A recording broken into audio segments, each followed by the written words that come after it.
Hi, this is John Canellis, and I'm the game director on Gambit Afterlife. In this video, we'll cover all of the new system changes, talent overhauls, Metropania upgrades, levels, weapons, and bosses coming with this massive free expansion to Death's Gambit. Our focus in creating this expansion was to give the fans exactly what they asked for. Brace yourselves, because this revamps almost all the existing systems. We changed class selection so that players can test out every weapon before committing to their preferred playstyle, whether it be fast-paced or slow.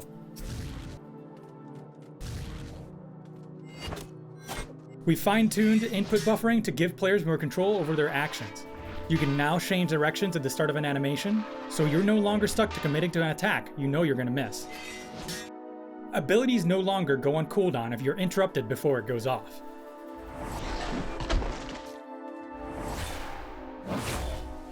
Stat-wise, Endurance and Haste will cap at 30 in the expansion, but each point increases damage, stamina, and cooldown reduction significantly more.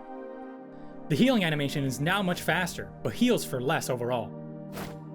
Some other quality of life changes we've implemented are buying stacks of a single item, being able to scrap and disenchant at a save point once you find a certain upgrade, sorting inventory. Soulstones and Immortalite are also much easier to obtain in the world, and hundreds of other small details we'll try to cover in a comprehensive patch notes. But the biggest major overhaul that you all asked for are the new talents. Each class starts with a general talent tree and their class-specific one.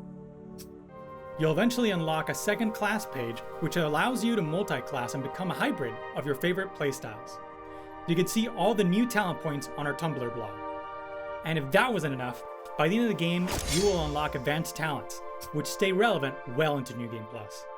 To compensate for the 100 plus talents that are now in the game, talent points are more readily awarded.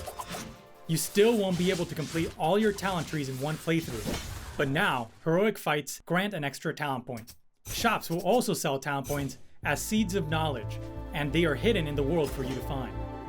We've also expanded the arsenal of weapons available to the player, increasing the total amount to 30 plus weapons. Some are scattered through the world, some are boss drops, and some need to be crafted. Every weapon we're introducing with this expansion has a unique effect that encourages a specific playstyle. We expect to see a lot of interesting builds once players get their hands on them. Overall, there's a lot more diversity to the player progression, choice, and expression. Before we get into the meat of this expansion, there are some additional combat mechanics we've added. All weapons now have an alternate attack if it's the only weapon you have equipped. These are generally the heavier variant that deals more damage, and allows players to execute a specific attack when they need it. Perfect blocking now lets you counterattack as well. We're introducing a dive kick for more aerial control, but it also can be used as a parry. It specifically parries enemy dash attacks. The slide has replaced the original kick in Death's Gambit. Now let's talk about the Metropania upgrades. Among the first you can unlock is the double jump. It increases your jump height and distance. Next is the air dash. It's no longer a talent, and can be earned by defeating a boss. It was just a little bit too fun, and we wanted everyone to play with it. It does have invincibility frames just like the dodge roll. Then we have the crash down, which destroys floor tiles and opens new areas.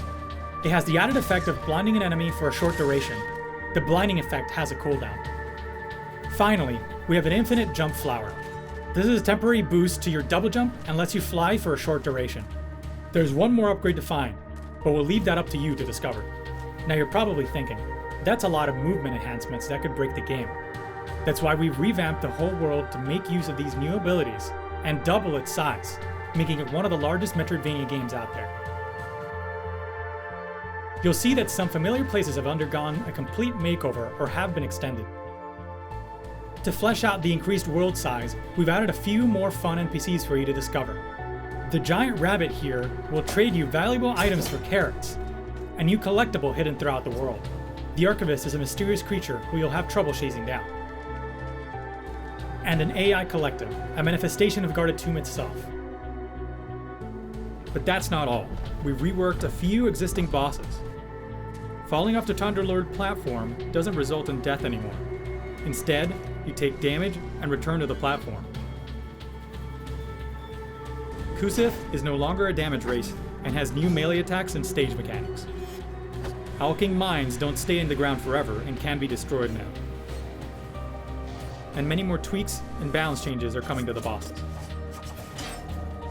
On top of that, we're adding 10 new levels, 7 of which are large, and 3 of which are a bit smaller, and are more puzzle-oriented. A lot of these are optional, so we encourage players to experience Afterlife with an explorer's mindset. We are also introducing 6 new bosses and continue the story past its current conclusion with alternate endings. Now some of you may be wondering what happens when you load the save file from the original release of the game. If you load an old save file, you will appear in Gaian's Cradle. From there, you must make your way back to Kaer Shorai to complete the original ending of the game. You will soon realize that reaching Kaer Shorai requires a few of the new Metropania upgrades we discussed in this video. You'll want to re-explore the world again to find these. Who knows, you might find a few new optional areas along the way.